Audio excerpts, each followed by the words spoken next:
To welcome to the conference His Excellency Anton Tong, President of Kiribati, the Republic of Kiribati.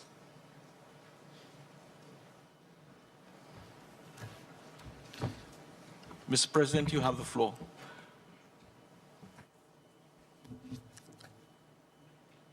Mr. President, Excellencies, distinguished delegates, representatives of civil society groups, and fellow citizens of this planet.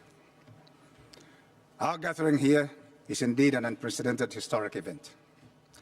Never before have so many world leaders been mobilized into action to deal with what has become the most significant challenge facing humanity. 2 years ago, the Bali Action Plan began the process of formulating a successor agreement to the Kyoto Protocol in response to the damning report of the Intergovernmental Panel on Climate Change on the state of our planet. Our negotiators have since worked extremely hard and tirelessly, and we must pay tribute to them for their perseverance over the years. However, it remains true that as of this morning, several issues remain unresolved, and the likelihood of any agreement seems remote.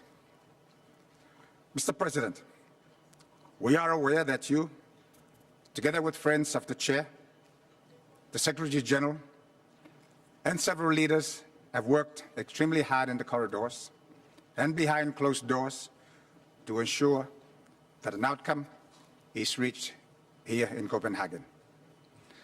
I believe that most, if not all of us, have come to this event with the expectation that we will return with an agreement in the bag, an agreement that is binding, an agreement that unequivocally guarantees the futures of our children and their children.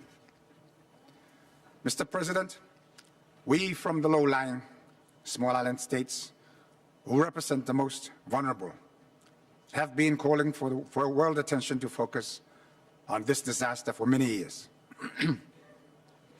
However, it was only through recent developments, including the findings of the latest assessment report from the IPCC, the initiatives of world leaders such as Mr. Gore, and the timely interventions of the United Nations Secretary General earlier this year, which have put in perspective the true nature of the threat facing our planet and all who live in it.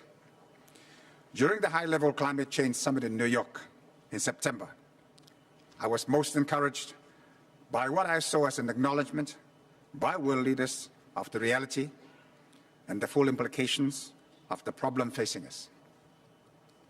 However, I am somewhat sobered by the apparent lack of consensus here in Copenhagen, in particular by some of the more disappointing statements made during this conference. In spite of that, we must remain optimistic that a positive outcome will be reached here in Copenhagen. The future of our people, and indeed the rest of humanity, will be determined by our action over the next few days.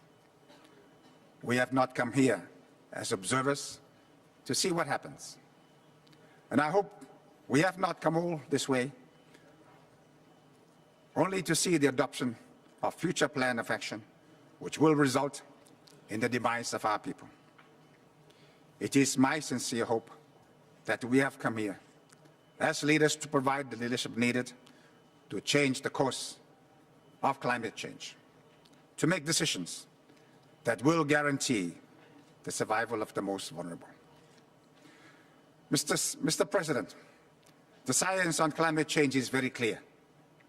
The severity and the urgency of the threats posed by climate change may not be the same for each of the countries represented here today, but the direction is unquestionably the same. Time is running out for some of us, so it is imperative that we act now.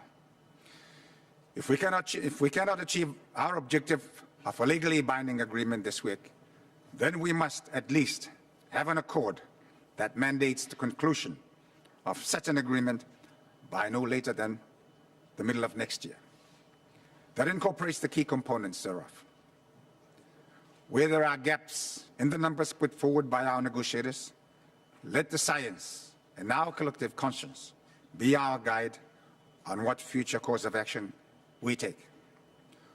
We ask that clear commitments be made on mitigation and adaptation programs, in particular the funding components.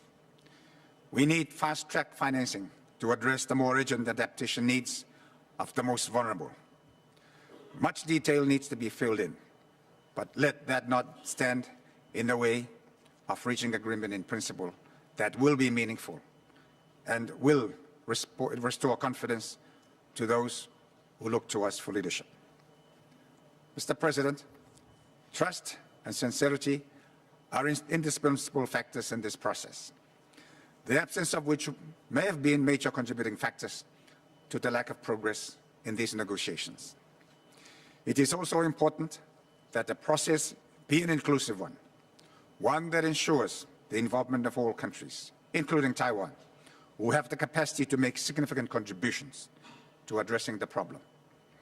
We acknowledge that the positions put forward represent the best deals for different groupings, interests, and countries.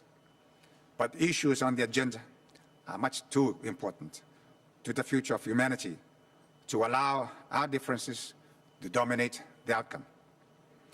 Mr. President, as a leader of a country on the very front line of this climate change catastrophe, I wish, on behalf of the people I represent, to thank you and all who have contributed to what I desperately hope will be a positive outcome from this conference. I also take this opportunity to express my deep gratitude to those members of civil society, religious organizations, youths, and all who have demonstrated that they care and who remain supportive at this critical moment. I thank you.